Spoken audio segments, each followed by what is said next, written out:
સુરતમાં સબસિડી યુક્ત ખાતરની હેરાફેરીનો મામલો સામે આવ્યો છે। માંગરોળના વાલેસા ગામે એસએમસી રેડ કરી છે તો ખેડૂતોને મળવાપાત્ર સબસિડી યુક્ત ખાતર ઇન્ડસ્ટ્રીઝને વેચી દેવામાં આવતું હતું।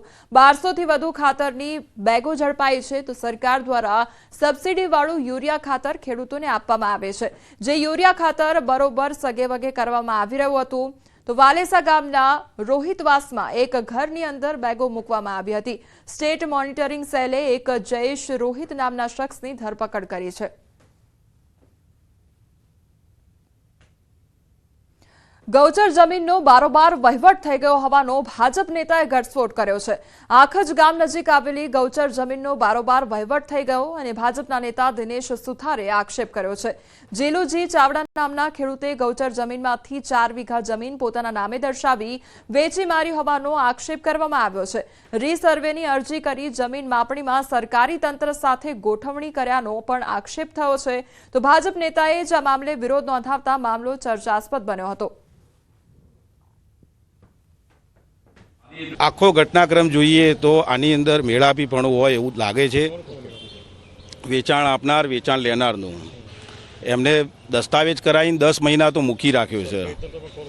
સરકારી તંત્રમાં તો કશું કહી શકાય એવું નથી, કેમ કે પ્રાંત સાહેબે તો જે હુકમ કર્યો છે એ હુકમ જોતા એમને શબ્દસર સ્પષ્ટ ના જ પાડી છે કે આ વેચાણની રેવન્યુ રેકર્ડે અમલવારી થઈ શકે તેમ નથી। ખરેખર આ જમીન જ્યારે દસ્તાવેજ થયો ત્યારે દસ્તાવેજની અંદર દસ્તાવેજ અધિકારીએ કોઈ પણ પુરાવા અંદર લીધેલા નથી। જ્યારે દસ્તાવેજ તમે નોંધો ત્યારે તમે 52-53ના ઉતારા ફરજિયાત મૂકવા પડતા હોય છે, જમીનનો નકશો મૂકવો પડતો હોય છે। આવા કોઈ ઓફલાઈન દસ્તાવેજ કરી મેળાપીપણાથી દસ્તાવેજ અધિકારીએ આ દસ્તાવેજ કરેલો છે। ખેડૂતે છે ગૌચરની જમીન વેચી મારી છે એવી એમની રજૂઆત છે, તો તાત્કાલિક એમણે જે કંઈ રજૂઆત કરી છે એને અમે હાથ ઉપર લઈશું અને એમાં જ્યાં કંઈ આપણને એવું લાગશે કે આમાં ક્યાંય ગેરરીતિ અથવા ખોટું થયું છે અને સરકારનું ક્યાંય હિત જોખમાયું છે તો આપણે તાત્કાલિક એમાં કાર્યવાહી કરવામાં આવશે।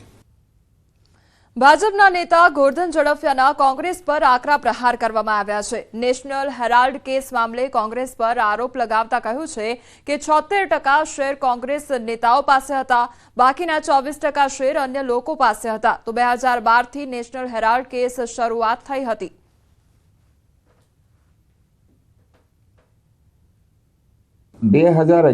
જ્યારે નેશનલ હેરાલ્ડને એક નવી જ કંપની યંગ ઇન્ડિયા ઊભી કરી અને જેના મોટા ભાગના શેર માતાજી અને બેટાજી પાસે